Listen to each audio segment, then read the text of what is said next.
Hey, and welcome into my Miami Dolphins 7-round mock draft for the 2020 draft. This is a series I'm doing where I go through every single NFL team and have them do a 7-round mock draft based on my projections. I use a bunch of different sites and analysis that I personally look out for. So if you do like the video, make sure to leave it a like down below. If you haven't seen my 32-team mock draft, my first-round mock draft, I did that on Christmas. It was the Christmas mock draft. Go ahead and check it out. It's about to surpass 1,400 views, which is just insane. I can't thank you guys enough for checking it out and showing love on it. I had a bunch of people commenting.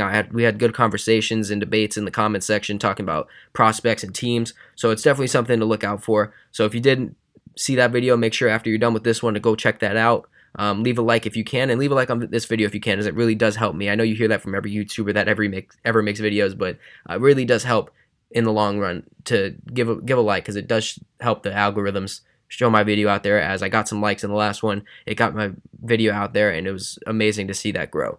So without further ado, we'll get started with this mock draft. A quick shout out to, apologies if I butcher these names, but Chad Deinsky and Daniel Horowitz, as in the last video they were recommending me to do the Dolphins as my first team for this mock draft. So I'm going to go ahead and do that. And we're going to start it off with none other than Tua Tagovailoa out of Alabama. He's going to be the 5th overall selection to the Dolphins. I think this one has been a shoe-in pick for years. Even with the injury, I don't see them passing up. I think that something that they need is a guy to believe in. I think the fan base needs a guy to believe in. And even though they traded for Rosen, I just don't see him as a guy where players are going to want to play for him. And that's nothing against Rosen. He's been in a bad situation his whole NFL career with the Cardinals and then the Dolphins this year. But he really hasn't proven to anybody that he should be a starter. And I could see them just having Rosen back there in case Tua isn't ready to go. But I think that Tua is going to be the right selection no matter what. I mean, we could be talking about him at the #1 overall pick if he did not suffer that hip injury. But even with the hip injury, he's just a prospect that's almost a can't-miss prospect. The left hand is kind of weird because no NFL quarterback right now has a left hand.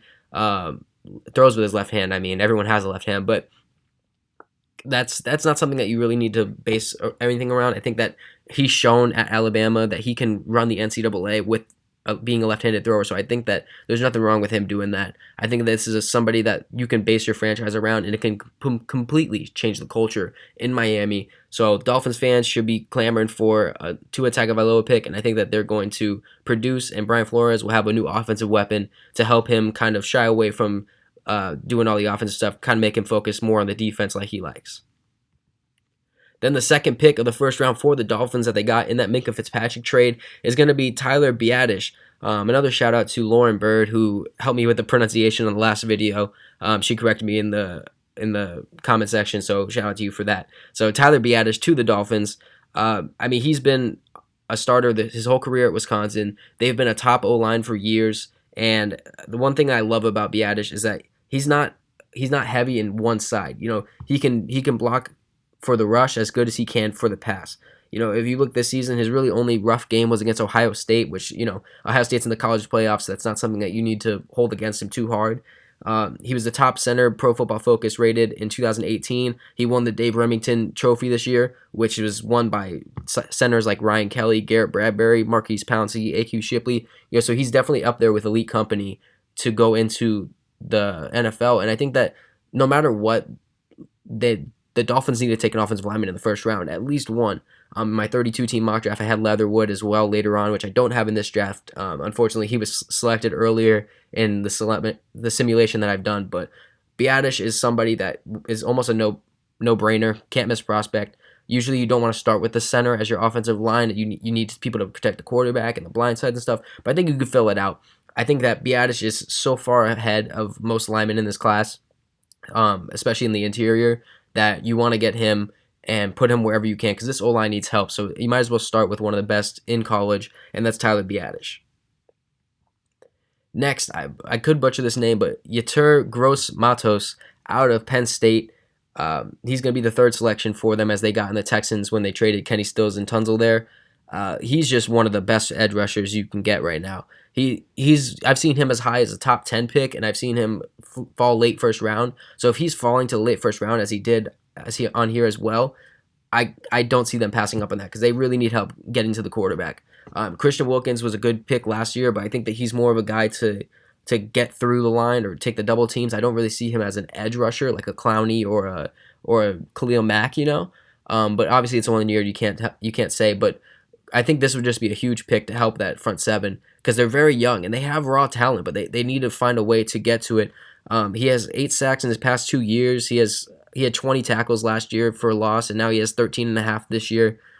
He's played 13 games in his sophomore year. He's only played 10 this year, but there's nothing to worry about. I think that this guy is one of those guys where he's not going to be the sexy pick. Teams aren't going to look at him like this is one of the best guys. He's not a Chase Young. He's going to be lower because Chase Young is in this class because that's what he's going to be compared to.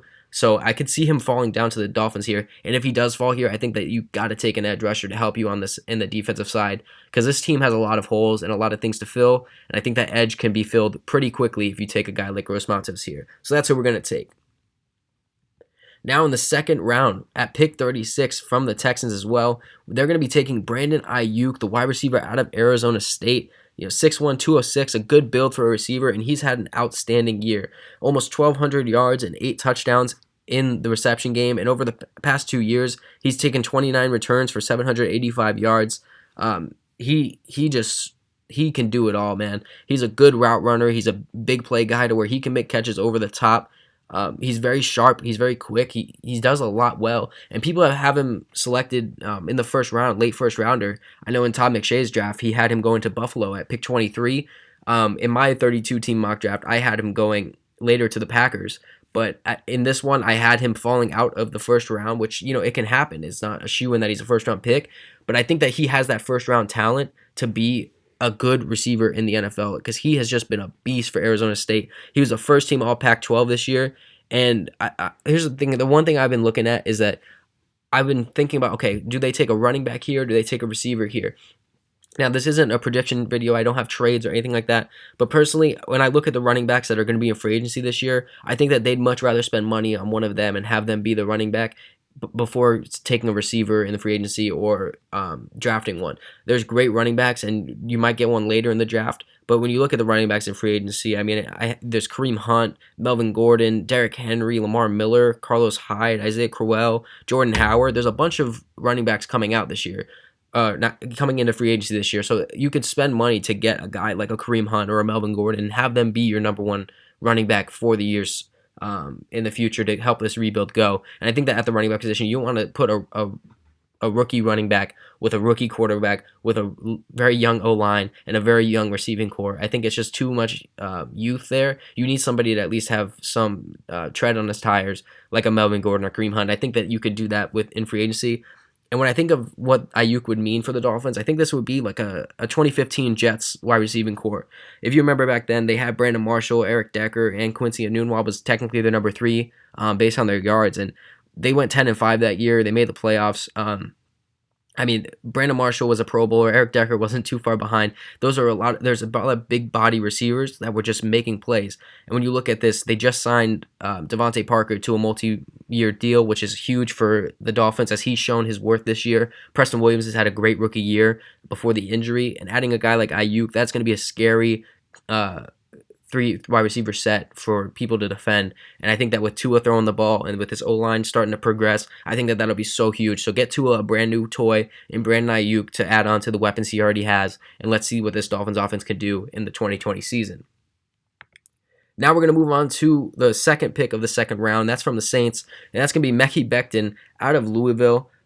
He's skipping his bowl game for the draft, which is what Aiyuk is also doing. And he won the ACC Most Outstanding Blocker, which is the Jacobs Blocking Trophy. And he's a first-team All-ACC. I mean, he's just a big guy. I mean, we've seen him go in the first round as well. We've seen him fall a little bit. I think that he might be able to fall just because I think a lot of people might shine at the combine like a Josh Jones. And I think that people are more focused on the Jedrick Wills of the draft as well. But Becton 6'7", 369. He's just a big, big boy. But that doesn't mean that he can't be quick. He's very flexible on it. And I think that with Tua being a left-handed, you're gonna put him at left tackle. That's where he's best at. That's gonna be huge to have that security in front of you, and you can worry a lot more about your blind side. You can move out, you can scramble out to that side, make throws off your back foot if you're Tua Tagovailoa, because you have that surefire left tackle in Becton. I think this is a no-brainer if he's still on the board. Just the size itself is just big enough to be one of a really good NFL tackle. I mean, I see him as Pro Bowl potential. I see him as a beast. Will really fill in that Laremy Tunsil space where, I mean, I really don't know why they traded Tunsil, but now you get to replace him with a guy like Becton. Now in round 3, I have them getting, if he comes out of Oklahoma State, Chuba Hubbard out of Oklahoma State. I mean, what can you say about this guy? This year has 1936 rushing yards, 21 touchdowns, and that's just on the ground. He's surpassed 2,000 total yards. He's pretty decent in the pass game, but I mean, just the running game is where he shines. He was the offensive player of the year for the Big 12. He was third in the NCAA with rushing attempts, but he was first not only in rushing yards, but in touchdowns, as well as yards and touchdowns from scrimmage. He was a beast this season. He was a Heisman candidate all the way up until the actual ceremony, where he unfortunately could not make it into the top 4, but he has just been a monster for Oklahoma State this year. And if he decides to come out of this huge year, I think that'd be huge for the Dolphins, because even if you do sign somebody in free agency, he was only a redshirt sophomore, so he's very young. And I think that with that low of tread on his tires, he can use time to learn in a 2-back set before taking over the role. Kind of like how Derrick Henry came in, and they signed Dion Lewis to kind of have that, because Derrick Henry wasn't working too well. And then Derrick Henry's blossomed into one of the best running backs in the NFL. So I think that Chuba Hubbard will be a big-time player for the Dolphins if they go here. I think they can go for a Najee Harris or Benjamin, people like that as well. But I think Chuba Hubbard, if he comes in, getting him this late is in round 3 is because he only has that 1 year under his belt. But I think the talent just overweighs all of that, and you can take the chance on that. Because if you add Chuba Hubbard to this offense, I think you're just going to have a very, very young and talented offense to set fire to that AFC East as Tom Brady kind of makes his way out. Now we move over to round 5, as they do not have a 4th-round pick, as they sent it to Pittsburgh in that Minkah Fitzpatrick trade. But they're going to be taking Shyheim Carter. He's a cornerback/safety hybrid out of Alabama. He's a solid player. He's not as good as we'd hope out of Alabama. He was their replacement for Minkah Fitzpatrick after he went into the draft, and he's going to be the Dolphins' replacement for Minkah Fitzpatrick. He's going to do that same role. He could be a late day 2, or he can be a day 3 guy. I have him falling here, and I think that they're gonna be able to use him in different ways. He could be a nickel corner for them. He can be a strong safety to kind of sit behind Rashad Jones if they have Rashad Jones still. I think that you just have options with Shyheim Carter to where he doesn't have to just be thrusted into a starting role. I think you can kind of play him with rotation, maybe use him on special teams, and flex him in there sometimes at nickel if you need extra corners, extra DBs out there. But him being that versatile to play corner and safety, I think is enough for the Dolphins to take him at this pick if he's still available. So if he does end up falling down here, I think it's a no-brainer for the Dolphins to go for Shyheim Carter. Now, one of my favorite players in this draft at 151 in round 5, Lamar Jackson out of Nebraska. This isn't the MVP Lamar Jackson on the Ravens, but this is the corner out of Nebraska, 6'3", 215. He is a huge corner, but he's also tied in first in the Big Ten for defended passes with 12, and he's also second in interceptions with 3 this year. I mean, he also has 40 tackles. He has the potential to be so good. And when you have a guy like Xavier Howard, who is feared by a lot of quarterbacks, and you have Lamar Jackson lining up on the opposite side of him, that'd be huge. I think that he could take some time to learn more, but just having that big build could be a guy to take on the players in the NFL, like the Mike Evans of the world. These big guys who, it's hard to defend them because they're so big. At 6'3", 215, he could be a Richard Sherman type player, where Richard Sherman went late in the draft, but his size and talent just overweighed all of those in the end. And Lamar Jackson's just going to be able to take over this Dolphins defense, I think, within a few years. He's one of my favorite prospects in this draft. I hope that I'm not just overhyping some guy. But I think that the name, even though it's not the same Lamar Jackson, I think that the talent will come out as well. And I don't think we're going to have any bad Lamar Jacksons in the NFL. I think he's going to be a star for the Dolphins after a few seasons. So without a doubt. If he's on there, I think Lamar Jackson is one of the best corners you can get in day 3. So Lamar Jackson from Nebraska is going to be going to the Dolphins. Now we move over to round 6, and I have Raequan Williams from Michigan State going here. He's just going to be a big help on the D-line. He's not the best. I think he'll be more of a rotational guy, kind of to come in when somebody's tired or when they just need to rotate. He has 41 tackles and 5 sacks, so he can definitely have an impact in the NFL.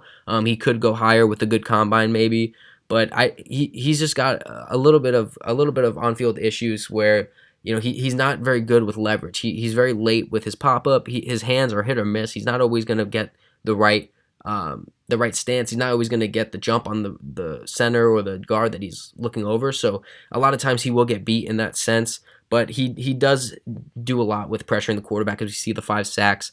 Sometimes he gets a little antsy, gets some penalties. We saw that against the Arizona State offense when he played them.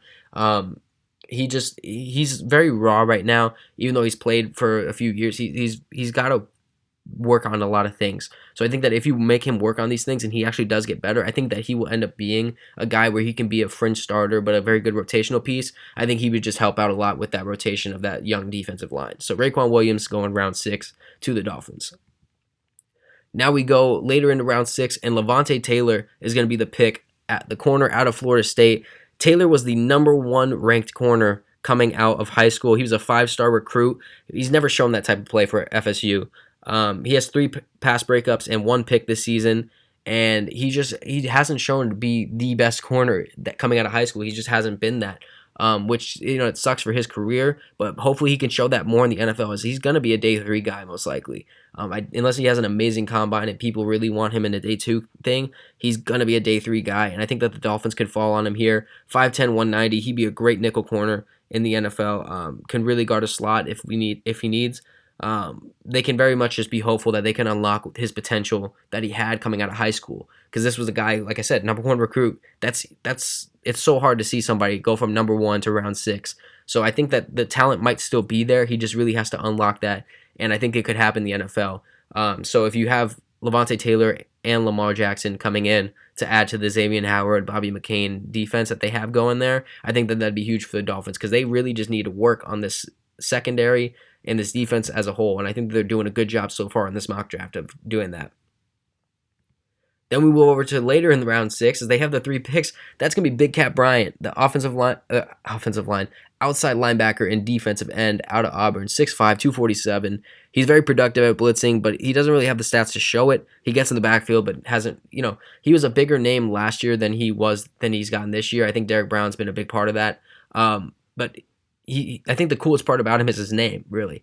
He's a raw prospect. He might not pan out as much. I think that he could just be a guy that you could put in early down scenarios to maybe create some pressure, help on the edge, and then put in Christian Wiggins or Gross-Matos back in. So I think that he could rotate in and out, and possibly I think he'll get a roster spot. But this is one of those things where it's you gotta go with the name brand and what you think can happen when you get into this late day 3. You're not really looking for a team need at this point. You're kind of just looking for who's going to be the best for our team, who can possibly get some snaps under our belts, and I think that Big Kat Bryant can do that for the Dolphins out of Auburn. So Kat Bryant's going to be the pick for them.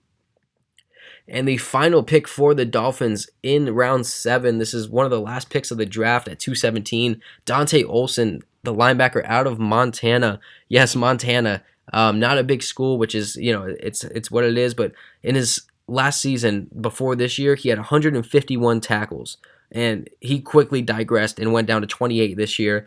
This is just kind of a late round flyer. You see that potential he had last year, and it just shot down this year, only 28. I think that you want to take that because he could turn into a good special teamer, I think. We've seen a lot of linebackers like this convert to even a long snapper. But I think that he would be a big special team guy for them and possibly get some reps at linebacker if a guy like Raequan McMillan or Jerome Baker gets injured. I think you can have him help out there with the production that he's shown at Montana last year. So I think that Dante Olson could be a solid pick for them to help them out overall, just on the defensive side with tackling and special teams as well. But that is the 7-round mock draft for the Miami Dolphins. I hope you did enjoy. If you did, make sure you go and leave it a like. Leave some comments down below who you think that they should be looking at, maybe some other prospects that you think could be there. Let's have some discussions in the comments. I love commenting. I read all the comments down there. Again, thank you so much for over 1,400 views on my last video. That's just insane to me that that's happening. So I'm going to keep pumping these out. Make sure you leave a comment down below what team you want me to do next. Maybe your favorite team has got an interesting draft scenario. So let's leave some comments down below. Let me know what you'd like to see. But without further ado, this is going to be it. If you did enjoy the video, make sure you go and leave it a like. If you didn't, just refresh the page. Maybe you'll like it the second time. And without further ado, I will see you in the next video.